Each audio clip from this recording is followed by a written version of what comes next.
ತ್ಯಾಗಿಗೆ ಗೌರವ ಸಲ್ಲಿಸುವಂತಹ ಒಂದು ಕಾರ್ಯ ನಿಮ್ಮದಿಟ್ಟು ನೀವೆಲ್ಲರೂ ರಥದ ಮುಂಭಾಗ ಹೋಗಿ ಶ್ರೀ ಶಾರದಾಶ್ರಮ ಹಿರಿಯೂರು, ಯಾಜ್ಞವಲ್ಕ್ಯ ಪಬ್ಲಿಕ್ ಸ್ಕೂಲ್ ಮತ್ತು ಪಿಯು ಕಾಲೇಜ್ ಭೀಮನಬಂಡೆ ಹಾಗೂ ಯಾಜ್ಞವಲ್ಕ್ಯ ಪಬ್ಲಿಕ್ ಸ್ಕೂಲ್ ಶ್ರೀನಿವಾಸ ನಗರ ಹಿರಿಯೂರು ಇವರುಗಳ ಸಂಯುಕ್ತಾಶ್ರಯದಲ್ಲಿ ಸಾಧ್ಯ ಘೋಷಣೆಗಳನ್ನು ಕುರಿತ ಮುಂದೆ ಸಾಗಿ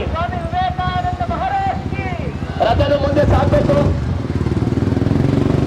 ದಯವಿಟ್ಟು ಹಿಂದೆ ಇರುವಂತಹ ವಿದ್ಯಾರ್ಥಿಗಳು ಏನಿದ್ದೀರಾ